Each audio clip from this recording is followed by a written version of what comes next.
আপনার বাসার চুলায় যে গ্যাস জ্বলে সেটা আসলে কোথা থেকে আসে?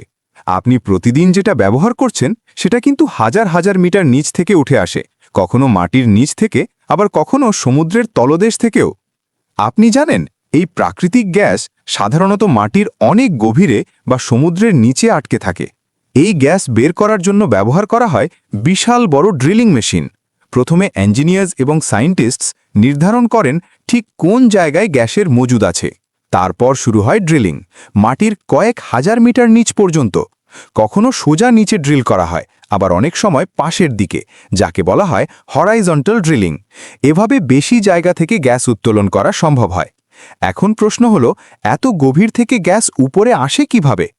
অনেক সময় মাটির নিচে প্রেশার এত বেশি থাকে যে গ্যাস নিজেই উপরে উঠে আসে, কিন্তু সব জায়গায় এমন হয় না। তখন ব্যবহার করা হয় একটি বিশেষ পদ্ধতি, হাইড্রলিক ফ্র্যাকচারিং বা ফ্র্যাকিং।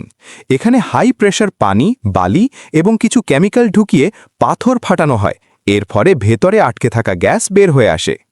উপরে একটি কন্ট্রোল সিস্টেম থাকে, যাকে বলা হয় ওয়েলহেড। এটাই পুরো গ্যাসের ফ্লো নিয়ন্ত্রণ করে।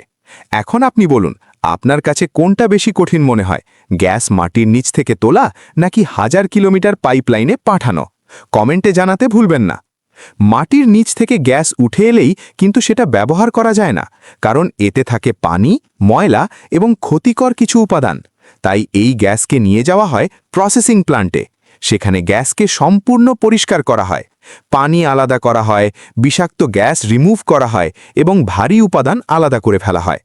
এরপর তৈরি হয় ক্লিন ন্যাচারাল গ্যাস, যেটা আপনি আপনার বাসায় ব্যবহার করেন। এরপর শুরু হয় গ্যাসের আরেকটি দীর্ঘ যাত্রা। প্রথমে ছোট পাইপের মাধ্যমে বিভিন্ন কূপ থেকে গ্যাস সংগ্রহ করা হয়, তারপর বড় বড় ট্রান্সমিশন পাইপলাইন দিয়ে হাই প্রেসারে দূরে পাঠানো হয়। এই পাইপলাইন শত শত কিলোমিটার পর্যন্ত বিস্তৃত হতে পারে। মাঝে মাঝে থাকে কম্প্রেসর স্টেশন, যা গ্যাসের চাপ বাড়িয়ে এটাকে সামনে এগিয়ে নিতে সাহায্য করে। শেষ পর্যন্ত এই গ্যাস আপনার শহরে পৌঁছে যায়, তারপর ছোট ছোট পাইপলাইনের মাধ্যমে সরাসরি আপনার বাসায় চলে আসে। আপনি যখন চুলা জ্বালান, তখন এর পেছনে কাজ করে বিশাল একটি ইঞ্জিনিয়ারিং সিস্টেম। এমন আরও তথ্যবহুল ভিডিও দেখতে চাইলে আপনি ফলো করুন এবং ভিডিওটি শেয়ার করে অন্যদের জানার সুযোগ করে দিন।